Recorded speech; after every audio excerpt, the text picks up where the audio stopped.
Ini pertanyaan dari Ibu Ade Hastuti Hashim. Apakah ada aplikasi free untuk media pembelajaran, Bapak? Seperti itu. Nah, media pembelajaran ya ini bergantung nih media pembelajarannya apa Bapak Ibu. Kalau media pembelajaran itu yang biasa kita gunakan, PowerPoint kan juga untuk bikin media pembelajaran. Canva juga bisa kita gunakan untuk media pembelajaran. Karena media itu kan alat ya. Nah, kalau alatnya sampai interaksi seperti kuis yang tadi saya demokan Bapak Ibu, saya tadi itu pakai kelas poin. Kalau pakai kelas poin, selama yang ikut terlibat hanya 25 anak, itu bisa dipakai gratis selamanya Bapak Ibu. Jadi bisa digunakan ya kalau hanya 25. Tapi kalau mau pakai yang langsung banyak, kebetulan saya kebutuhannya lebih besar, saya sih memang pakai berbayarnya Bapak Ibu, yaitu berbayarnya kurang lebih 400.000 per tahun. Tapi kalau hanya untuk kelas-kelas kecil yang sekarang itu kelas rata-rata jumlah siswanya juga 25, itu pakai kelas poin itu bisa ya. Kuisis tadi juga bisa. Nah, tapi kalau media pembelajaran ini Mas itulah bikin presentasi, bikin apa yang gratis, ya Canva itu kan termasuk gratis Bapak Ibu. Apalagi juga Canva bisa pakai akun pembelajar ID. Semua gambar pro, video pro, ya yang sifatnya biasanya itu harus pakai Canva Pro, bisa digunakan secara gratis pakai akun belajar.id. Sehingga Canva menurut saya cukup rekomendasi yang bagus. Atau ada juga aplikasi AI ya untuk bikin presentasi, dia nggak gratis, tapi bisa kita pakai secara gratis selama beberapa waktu atau kalau Bapak Ibu berbagi ke orang lain pakai referral link ya. Misalnya apa? Misalnya apa itu? Bisa Tome, bisa juga yang namanya tadi ya yang saya sering sebutkan Gamma App ya, Gamma App itu begitu. Itu juga bisa untuk bikin media pembelajaran. Jadi mungkin media pembelajarannya yang diharapkan yang seperti apa dulu Ibu? Karena media pembelajaran itu macam-macam. Video, audio itu juga termasuk media, itu kan alat ya, semua itu alat. Oke, silakan Bapak Ibu. Baik, terima kasih Bapak. Mungkin untuk untuk Ibu Ade bisa komen lagi media seperti apa ini yang dibutuhkan dan untuk jenjang apa dan pembelajaran apa. Terus ini ada juga dari eh, Ibu Vera Rizky. Untuk anak MTS dalam pelajaran bahasa Inggris itu memakai apa? Begitu, Bapak. Silakan Bapak. Ya Ibu, untuk MTS bahasa Inggris memakai apa? Nah, bergantung Ibu, bahasa Inggrisnya mau diapain, mau bikin apa, kan begitu ya. Jadi hemat saya begini Bapak Ibu. Kalau kita bicara teknologi atau AI atau spesifik pada media, kita golongkan dulu ya. Yang pertama, teknologi yang bisa membantu kita menyusun pembelajaran. Bikin RPP, bikin soal, bikin penyelesaian pembelajaran, nah itu bisa pakai AI yang sifatnya generatif atau teks. ChatGPT, Gemini, Claude, itu bisa. Yang kedua, teknologi yang digunakan untuk menyusun pembelajaran ya. Ini apa aja? Lah kita bisa pakai PowerPoint, bisa pakai Canva dan sebagainya. Yang terakhir, tools-tools teknologi yang bisa digunakan untuk evaluasi pembelajaran ya. Jadi ada tiga lini.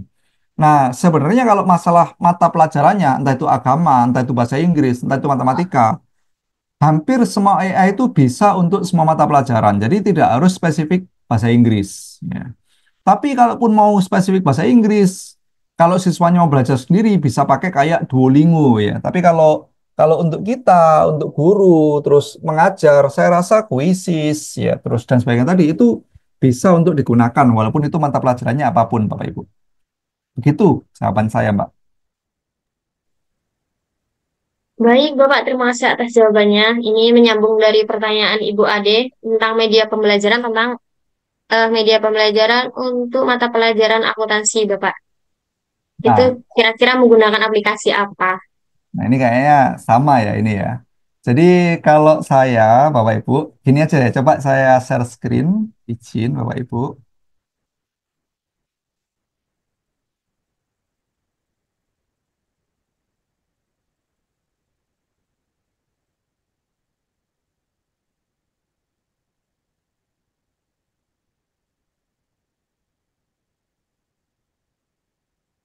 Oke ya. Nah, ini karena nada pertanyaan tadi sama. Jadi begini Bapak Ibu. Sebenarnya kalau masalah mata pelajarannya ya, itu hampir semua tools AI dapat digunakan untuk semua mata pelajaran. Tinggal bagaimana cara kita bertanya atau promptnya pada dia bagaimana ya. Nah, kalau kita bicarakan tools AI-nya, itu sebenarnya ada banyak. Misalnya ini, kelihatan nggak ya? Ini adalah AI chat. Ya, ada ChatGPT, Claude, DeepSeek, Gemini, Copilot, Perplexity, ya, Agent GPT, dan sebagainya lah. Yang sifatnya chat. Ada yang baru kayak Gwen, Grok, ini belum saya masukkan ke sini ya. Terus ada yang sifatnya untuk membantu kita mendesain ya Bapak Ibu. Bikin gambar, terus mungkin bikin infografis. Ini kalau yang paling saya suka terbaru ini, Napkin AI Bapak Ibu ya. Ada Microsoft Designer, ada Bing Image Creator, ada Leonardo AI, Ideogram, ini semuanya untuk desain ya. Gamma App itu masuk ke sini. Ada yang untuk media, bikin musik, itu ada kayak Suno, bikin video kita bisa pakai CapCut ya, dan sebagainya. Atau aplikasi-aplikasi pembelajaran lainnya ya, bikin kursus, transkrip YouTube, ini sebenarnya ada teknologinya masing-masing. Nah, misalnya kita membahas tentang sebenarnya kita bisa ya meminta katakanlah Claude untuk membuat gambaran ya. Misalnya buatkan materi pembelajaran akuntansi untuk anak SMA. Tujuannya memotivasi mereka belajar akuntansi. Nih ya. Gunakan gaya bahasa santai. Ini sekalian kita demokan yang permintaannya Bu Lia tadi ya.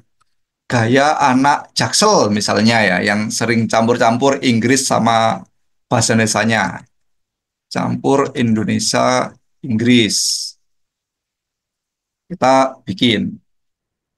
Jadi ini memasukkan kata akuntansi, memasukkan gaya bahasa, terus dia membikin. Nah, di situ tampak ya. Materi pembelajaran akuntansi untuk anak SMA. Hi teens, welcome to the journey. Nah, kan begitu. Ini gaya bahasanya sudah gaya bahasa anak SMA. Anak SMA.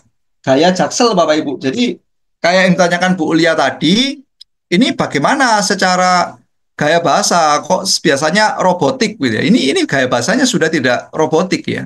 Why akuntansi is actually so important. Nah, ini kan sudah kayak kayak gaya bahasa anak-anak podcast ya. Let me tell you something ya, akuntansi itu basically nggak hanya soal hitung-hitungan doang. Nah, itu kan sudah begitu Bapak Ibu. Nah, ini kita sudah menjadikannya seperti ini.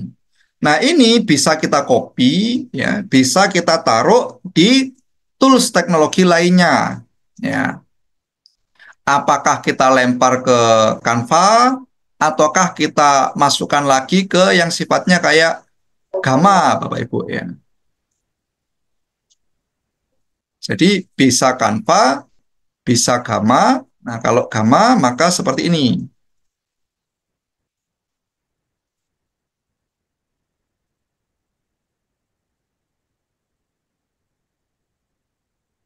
Kalau pakai Quizzes maka dia otomatis bikin kuis kan begitu ya. Nah, ini saya demokan yang Gamma ya Bapak Ibu ya. Ini kita paste, kita tempelkan hasil dari Cloud AI tadi ya. Terus kita pilih continue. Nah, ini bahkan bisa bikin apa itu upload di media sosial ya Bapak Ibu ya. Seperti ini. Terus kita pengen ada gambar-gambar AI-nya misalnya ya. Sudah. Nah, ini coba Bapak Ibu lihat ya di layar ini ketika saya klik continue dari yang saya copy paste tadi dari Claude, saya diminta milih template hanya sekali klik begini, saya acak saja ini Bapak Ibu ya. Kita generate, maka dia akan membuat presentasi secara otomatis Bapak Ibu dan mencarikan gambar yang sekiranya cocok dan menata slide-nya Bapak Ibu. Nah, dapat Bapak Ibu lihat ya, sesuatu yang biasanya kita lakukan lama bisa menjadi cepat dengan Gamma.app ini. Jadi dia menata slide-nya, mencari dan bahkan membikinkan gambarnya ya sampai jadi seperti tampak yang di layar seperti ini. Sesudah begitu, kita tinggal download menjadi, atau kita ekspor ya, menjadi PowerPoint. Nah, sehingga kalau masalah mata pelajarannya Bapak Ibu, akuntansi, agama, fisika, kimia, itu tools ini sudah sangat membantu. Misal nanti ada soal, lupa Adwin tapi kok kadang saya nggak cocok. Mungkin yang menjadi soal adalah cara promnya, cara bertanyanya. Lupa Adwin tapi kok nggak 100% langsung jadi. Ya namanya teknologi pasti butuh kita untuk melakukan kontrol pada teknologi itu. Kurang lebih begitu Bapak Ibu. Itu mungkin jawaban saya kalau terkait yang akuntansi tadi ya Mbak ya.